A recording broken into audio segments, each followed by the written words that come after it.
Salam sejahtera bagi kita semuanya. Terima kasih kepada Ibu Gembala dan Tuhan Yesus yang telah memberikan kesempatan kepada saya untuk kembali belajar menyampaikan firman Tuhan melalui program Renungan 79 saat ini. Nah, marilah kita terus diperlengkapi dengan firman Tuhan melalui program Renungan 79. Mari kita bangkit, mari kita bergerak, mari kita berdampak. Puji Tuhan. Bapak Ibu Saudara yang terkasih, saya berikan tema renungan pada saat ini yaitu tidak mungkin untuk tetap tinggal diam. Sekali lagi tema kita adalah tidak mungkin untuk tetap tinggal diam. Mari kita akan belajar bersama-sama dari pembacaan di dalam kitab Kisah Para Rasul pasal yang keempat. Hal yang pertama, tidak mungkin kita tetap tinggal diam, yaitu ketika kita melihat kehidupan jemaat gereja mula-mula, justru malah di dalam keadaan mereka yang tertekan. Kalau kita membaca di dalam ayatnya yang pertama dari Kisah Para Rasul 4 ini, yaitu ketika Petrus dan Yohanes sedang berbicara kepada orang banyak, mereka tiba-tiba didatangi oleh imam-imam, didatangi oleh kepala pengawal bait Allah serta orang-orang Saduki pada saat itu. Kenapa? Mereka sangat marah. Kenapa mereka sangat marah? Karena mereka adalah orang-orang yang membenci Tuhan Yesus. Mereka tidak setuju dengan ajaran yang disampaikan oleh Petrus dan Yohanes. Bapak Ibu sekalian, mereka yaitu imam-imam kepala pengawal bait Allah dan orang-orang Saduki ini, mereka itu bukan orang-orang biasa. Mereka biasa tinggal sehari-hari, mereka biasa tinggal di dalam bait Allah. Dan mereka mengaku setia melakukan segala tatanan ibadah mereka. Dan mereka juga mengaku mereka setia dan melakukan dengan taat setiap hukum Taurat yang ada. Dan mereka menjalankannya setiap hari di dalam rumah-rumah ibadat. Namun justru malah merekalah yang memenjarakan rasul-rasul itu, yaitu Petrus dan Yohanes. Kenapa? Karena mereka tidak setuju dengan ajaran yang disampaikan oleh Petrus dan Yohanes bahwa di dalam Yesus ada kebangkitan orang mati. Kita tahu di dalam Injil Markus pasal yang ke-12 dan juga Lukas pasal yang ke-20, orang-orang Saduki ini mempertanyakan tentang kebangkitan orang mati kepada Tuhan Yesus.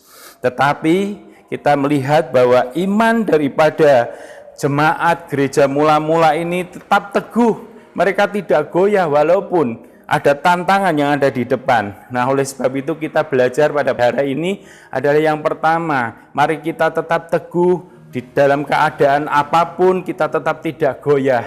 Tantangan yang ada di depan, keadaan, kehidupan kita, iman kita tidak goyah. Seperti jemaat gereja mula-mula. Justru malah mereka semakin setia, justru mereka malah semakin bertambah banyak. Catatan mengatakan bahwa di dalam Kisah Rasul pasalnya yang kedua, jumlah mereka yang bertobat, yang menerima dan percaya kepada Tuhan Yesus sejumlah 3.000 orang. Tetapi di pasal yang keempat ini berjumlah 5.000 orang. Berarti ada penambahan orang-orang yang percaya. Oleh sebab itu mari Bapak Ibu Saudara, kita tetap percaya kepada Tuhan Yesus Kristus apapun keadaan kita, apapun tantangan yang akan kita hadapi pada saat sekarang ini. Ya, puji Tuhan Bapak Ibu Saudara yang terkasih. Hal yang kedua, mustahil kita berdiam diri atau mustahil kita tinggal tetap diam saja. Ini membuktikan bahwa apa yang dikatakan Tuhan Yesus itu digenapi di dalam kehidupan para rasul. Di dalam Injil Lukas ya, pasalnya yang ke-12, ayat yang ke-11 dan yang ke-12. Di sana dikatakan apabila orang menghadapkan kamu kepada majelis-majelis atau kepada pemerintah-pemerintah dan penguasa-penguasa, janganlah khawatir bagaimana dan apa yang harus kamu katakan untuk membela dirimu, sebab pada saat itu juga Roh Kudus mengajarkan kamu untuk berbicara. Kita melihat di dalam ayat yang ke-8, maka jawab Petrus pada saat itu dia di dalam persidangan dengan penuh Roh Kudus. Dia mengatakan kepada pemimpin-pemimpin umat bahwasanya dengan apa dia menyembuhkan orang yang sakit lumpuh di Serambi Salomo pada saat itu. Petrus mengatakan bahwa dengan nama Tuhan Yesus Kristus dia menyembuhkan orang yang lumpuh pada saat itu. Ayatnya yang ke-9 mengatakan, jika kami sekarang harus diperiksa karena suatu kebajikan kepada salah seorang sakit dan harus menerangkan dengan kuasa manakah orang itu disembuhkan, maka ketahuilah, kata Petrus, oleh kamu sekalian dan oleh seluruh umat Israel, bahwa dalam nama Yesus Kristus orang Nazaret yang telah kamu salibkan, tetapi yang telah dibangkitkan Allah dari antara orang mati, bahwa oleh karena Yesus itulah orang ini sekarang berdiri dengan sehat, sekarang ada di depan kamu semuanya. Itu kata daripada Rasul Petrus dan Yohanes pada saat dia disidang.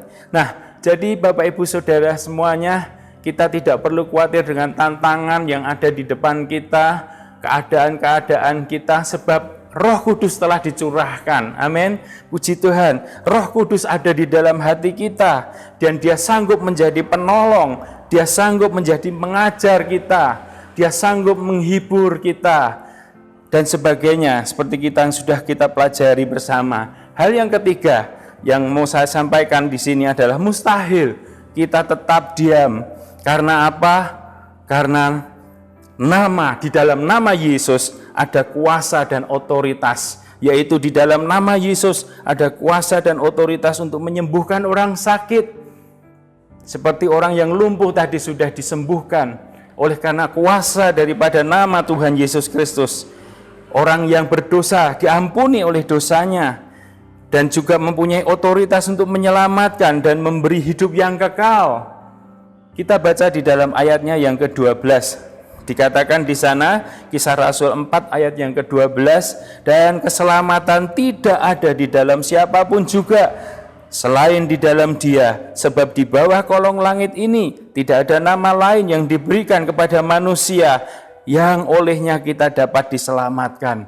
Jadi Bapak Ibu Saudara semuanya, dengan kuasa Roh Kudus, penuh keberanian, Petrus mengatakan dan Yohanes mengatakan pada saat di persidangan bahwa tidak ada nama lain selain daripada nama Tuhan Yesus yang memberikan keselamatan, yang menjamin kita kehidupan yang kekal. Ada kuasa dan otoritas di dalam namanya. Bapak Ibu Saudara sekalian, keluarga GBD El Shaddai, mungkin Bapak Ibu bukanlah orang-orang yang terpelajar seperti Petrus dan Yohanes dikatakan, bukan orang-orang yang terpandang, bukan orang-orang yang berkedudukan tinggi, namun Bapak Ibu dipanggil saat ini untuk percaya kepada namanya dan memberitakan namanya kepada orang-orang lain, dan bahwa di dalam nama Tuhan Yesus ada kuasa dan keselamatan. Lakukan, beritakan nama Tuhan Yesus melalui kehidupan Bapak Ibu Saudara semuanya. Yang keempat, mustahil kita tetap tinggal diam, sebab di dalam ketaatan kita kepada Allah, ya, berarti kita memilih hal-hal yang baik yang harus kita kerjakan. Taat kepada Allah itu berarti hidup menuruti segala perintah Allah, menjauhi dosa dan kejahatan, hidup saling mengasihi dan menghormati. Berikutnya kita akan melihat bahwa ketika Petrus dan Yohanes menjawab mereka, silakan kamu putuskan sendiri manakah yang benar di hadapan Allah, taat kepada kamu atau taat kepada Allah. Maka mereka memilih taat kepada Allah untuk tetap memberitakan firman Tuhan. Ayat yang ke-20 mengatakan, sebab tidak mungkin bagi kami untuk tidak berkata-kata tentang apa yang telah kami lihat dan yang telah kami dengar. Bapak Ibu Saudara yang terkasih, di dalam Yeremia pasal yang ke-20 ayat yang ke-9 mengatakan, tetapi apabila aku berpikir, aku tidak mau mengingat Dia, aku tidak mau mengucapkan firman lagi demi namanya, maka dalam hatiku ada sesuatu yang seperti api. Ada sesuatu yang seperti api. yang menyala-nyala terkurung dalam tulang-tulangku. Aku berlelah-lelah untuk menahannya, tetapi aku tidak sanggup. Nah, apa yang dikatakan oleh Yeremia ini dialami oleh Petrus dan Yohanes pada saat itu. Yang kelima, kita mau katakan mustahil kita tetap tinggal diam, sebab kita mengikuti teladan-teladan dari jemaat gereja mula-mula. Apa itu teladan yang diberikan?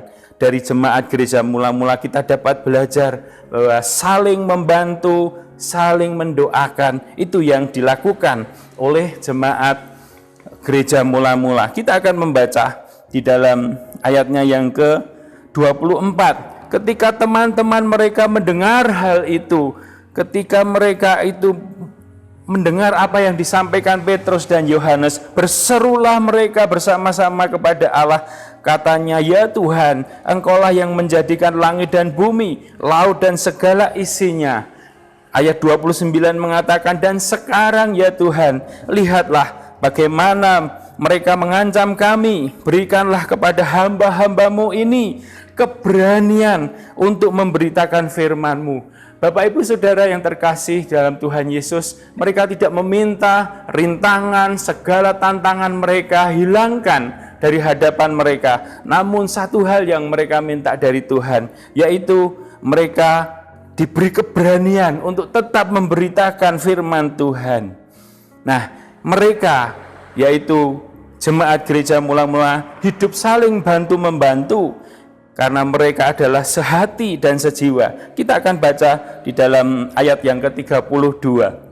Adapun kumpulan yang telah percaya itu mereka sehati dan sejiwa, dan tidak seorang pun yang berkata bahwa sesuatu dari kepunyaannya adalah miliknya sendiri, tetapi segala sesuatu adalah kepunyaan mereka bersama. Artinya mereka bisa saling memberikan dari apa yang mereka miliki kepada orang-orang yang membutuhkan dan yang berkekurangan. Dan dengan kuasa yang besar, rasul-rasul memberikan kesaksian tentang kebangkitan Tuhan Yesus, dan mereka semua hidup dalam kasih karunia yang melimpah-limpah.